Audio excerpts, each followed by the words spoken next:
शहजादा आरिफ की पैदाइश एक ऐसी रात को हुई थी जब आसमान पर बादलों की गरज के साथ बिजली चमक रही थी।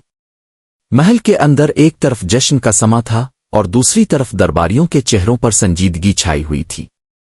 नजूमियों का कहना था कि ये बच्चा अपनी तकदीर खुद लिखेगा, ऐसी तकदीर जो तो सल्तनत को बुलंदियों पर ले जाएगी या खुद आरिफ को जमीन की मिट्टी में मिला देगी। आरिफ बचपन से ही मुख्तलिफ था। इसकी आंखों में तजस्सुस था, दिल में सवाल और तबीयत में सुकून।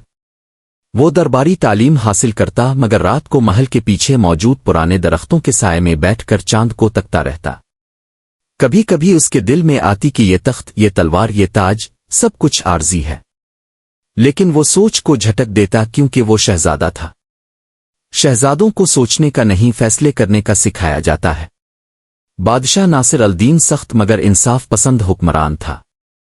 इसने सल्तनत को दुश्मनों से बचाया, निजाम मजबूत किया और रियाया को अमन दिया। मगर बुढ़ापे ने इसे कमजोर कर दिया था और दरबारियों की नजरें अब तख्त पर थीं। सब जानते थे कि बादशाह का वारिस आरिफ ही है, मगर कुछ चेहरे ऐसे थे जो नहीं चाहते थे कि एक हसास दिल रखने वाला नौजवान बादशाह बने। उन्हें ऐसी कठपुतली चाहिए थी जो उनके इशारों पर चले। आरिफ को ये सब खबर थी मगर वो खामोश रहा। वो चाहता था कि इसका वक्त आए तो वो अपने अमल से जवाब दे, ना कि ज़बान से। एक रोज बादशाह ने इसे अपने खास कमरे में बुलाया। वो कमजोर आवाज में बोला, आरिफ बेटा, बादशाह बनने के लिए सिर्फ तलवार नहीं, दिल का अदल भी जरूरी होता है। मैंने सल्तनत को तलवार से बचाया मगर दिलों को जोड़ने का हुनर तुम में है। मगर याद रखो, तख्त हमेशा सीधा नहीं होता। ये कभी पहाड़ कभी खाई बन जाता है। आरिफ ने बाप का हाथ थामा। अब्बा जान, अगर मेरे नसीब में ये रास्ता है तो मैं चला जाऊंगा, चाहे मंजिल ताज हो या तन्हाई। बादशाह ने मुस्कुरा कर कहा, फिर तुम तैयार हो। महल में तैयारी शुरू हो गई। आरिफ को मखसूस लिबास पहनाया गया। महल के दर और दीवार पर कीमती पर्दे लगाए गए। नक्कारे बजने लगे। पूरी सल्तनत में ऐलान हो चुका था कि शहजादा आरिफ जल्द ही वली अहद बनने वाला है। लोग खुश थे, कुछ खौफजदा भी। वजीरों की आंखों में साजिश की झलक थी। लेकिन आरिफ सबसे बेखबर इस रात छत पर चांद को तकते हुए सोचता रहा, क्या वाकई ये मेरी मंजिल है, सिर्फ एक आगाज? इसे मालूम नहीं था कि इसकी जिंदगी का सबसे बड़ा मोड़ इस रात के बाद आने वाला था। बादशाह नजम अल-दीन की वफात के बाद सल्तनत नूर आबाद पर गम की चादर छा गई। बाजार बंद रहे, मस्जिदों में दुआएं हुईं और दरबार 7 दिन तक सोग में बंद रहा। शहजादा आरिफ, जो अब बादशाह के तख्त पर बैठने का कानूनी वारिस था, सबसे पीछे एक कोने में खामोश खड़ा रहा। वो बाप के फिराक में ना रोया ना चीखा, बस खामोशी से इसकी कब्र के पास घंटों बैठा रहा। वली अहद की ताखीर। शहजादे की रस्म ताजपोशी कुछ दिनों में होनी थी, मगर कुछ अजीब सा खिंचाव दरबार में महसूस होने लगा। वजीर आजम मंसूर बेग हर दिन कुछ नई बात सामने लाता। कभी कहता वो रस्म मुअख्खर कर दी जाए, कभी कहता वो शहजादे का ज़हन अभी नापुख्ता है, कभी किसी और मसले को बहाना बनाता। शहजादा आरिफ को ये सब दिखाई दे रहा था मगर उसने खामोशी इख्तियार की। वो सोचता, अगर मैं वाकई बादशाही के लायक हूं तो मुझे इस तख्त की जरूरत ना हो, अगर नहीं हो तो मुझे इस पर बैठना नहीं चाहिए। मगर दरबार के साजिशी अनासिर खामोश नहीं थे। साजिश की जोड़े। मंसूर बेग ने खुफिया तौर पर कुछ दरबारियों, जर्नलों और खुजिंचियों से मुलाकातें कीं। इसने उनसे कहा, ये लड़का सल्तनत को बर्बाद कर देगा। वो फकीर बनना चाहता है, बादशाह नहीं। अगर हमने इसे रोका ना तो हम सब महरूम हो जाएंगे। इसने वादे बांटे, सोने के सके दिए और ताकत के ख्वाब दिखाए। धीरे धीरे दरबार का माहौल बदलने लगा। आरिफ के खैरखा खामोश हो गए और दुश्मन बोलने लगे। झूठा इल्जाम। एक दिन शहजादे को महल के दरवाजे पर रोक दिया गया। हुक्म है कि शहजादा आरिफ आज दरबार में दाखिल नहीं हो सकता। आरिफ हैरान रह गया। कुछ ही देर बाद ऐलान हुआ, शहजादा आरिफ पर बादशाह के खजाने से सोना चुराने का इल्जाम है। इसके महल से खुफिया सुरंग दरियाफ्त हुई है। ये एक मुकम्मल झूठ था मगर सबूत पहले से तैयार थे। आरिफ ने सच्चाई बयान की, कस्में खाईं, पर दरबार में मंसूर बेग का कब्जा हो चुका था।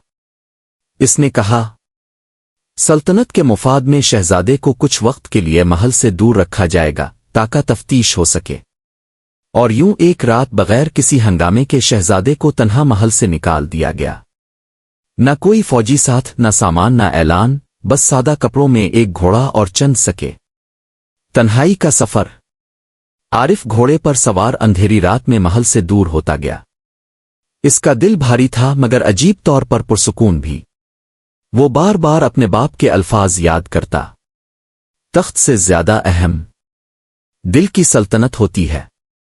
पहली बार इसे महसूस हुआ कि शायद वो आज़ादी की तरफ जा रहा है, जवाल की तरफ नहीं। पहाड़ों के पीछे सूरज तुलू हो रहा था जब आरिफ ने पहली बार महल की चमक को पीछे छोड़ते देखा। अब उसके सामने खिले मैदान थे, अजनबी बस्तियां और एक नामालूम मुकद्दर। गुमनामी की पहली रात वो एक छोटे से गांव ई सोहराबपुरा में पहुंचा।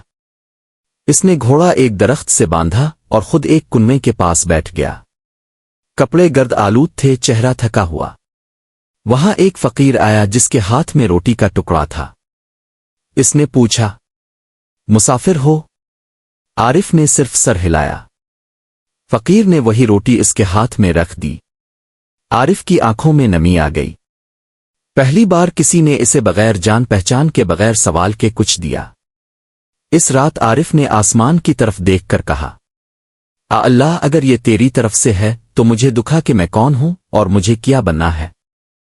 सोहराबपुर की सादा बस्ती में वो रात शहजादा आरिफ के लिए एक नए सफर की शुरुआत थी। जो जिंदगी कल तक मखमली बिस्तर, चांदी के प्याले और हजारों खादमों के दरमियान गुजरती थी, आज वही जिंदगी कुनवे के पास फटे लिबास और एक रोटी के टुकड़े में सिमट आई थी। लेकिन इस कमी में एक अजीब सा सुकून था। शोर नहीं था, चालाकी नहीं थी और ना ही किसी के चेहरों पर निकाब थे। लोग सीधे थे, सच्चे थे और जीने के लिए बस एक दूसरे के सहारे काफी थे। नए दिन, नई शनाख्त। सुबह जब आरिफ आंख खिली तो इसने अपने इर्द गिर्द बच्चों को खेलते, औरतों को पानी भरते और किसानों को खेतों की तरफ जाते देखा। एक दिन पहले इसके जिस्म में तकब्बुर का लम्स बाकी था मगर अब वो लम्हा लम्हा इसे झाड़ रहा था। वो उठा और बस्ती में खामोशी से घूमने लगा। लोग इसे अजनबी नजरों से देखते मगर कोई कुछ ना पूछता। इसने एक बड़ई की दुकान पर जाकर कहा, मैं काम ढूंढ रहा हूं, कुछ मदद कर सकता हूं? बड़ई ने इसे ऊपर से नीचे तक देखा। हाथ नर्म लगते हैं, शहजादे जैसे। आरिफ थोड़ा चौंका मगर फौरन मुस्करा कर बोला, अब मैं बस काम करना चाहता हूं, लक़ब नहीं चाहिए। यूं शहजादा आरिफ ने पहली बार मेहनत की रोटी का मजा चखा। पहली मजदूरी। वो लकड़ी काटता, सामान उठाता और दिन भर धूप में पसीना बहाता। शाम को इसे 3 रोटियां और एक मिट्टी की सुराही में पानी दिया गया। कोई सुनाना था, कोई ऐलान न हुआ मगर दिल में जो सुकून आया वो महल के कमरों में भी कभी ना आया था। जब वो रात को मस्जिद के सहन में लेटा तो उसने दिल में कहा, शायद यही आजमाइश है, अपने गुरूर को मारने की, अपने आप को पहचानने की। आजमाइश का पहला वार। मगर आजमाइश सिर्फ मेहनत से नहीं, इंसानों से भी आती है।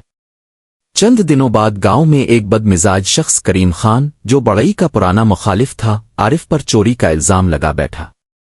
इसने कहा, मेरे आंगन से एक तेज धार आरी गायब है और नए लड़के के आने के बाद ही ये सब हुआ है। आरिफ हैरान रह गया। इसने बड़ई की तरफ देखा मगर वो खामोश रहा। बस्ती के बुजुर्गों ने फैसला किया कि आरिफ को 3 दिन काम से रोका जाएगा जब तक मामला साफ ना हो।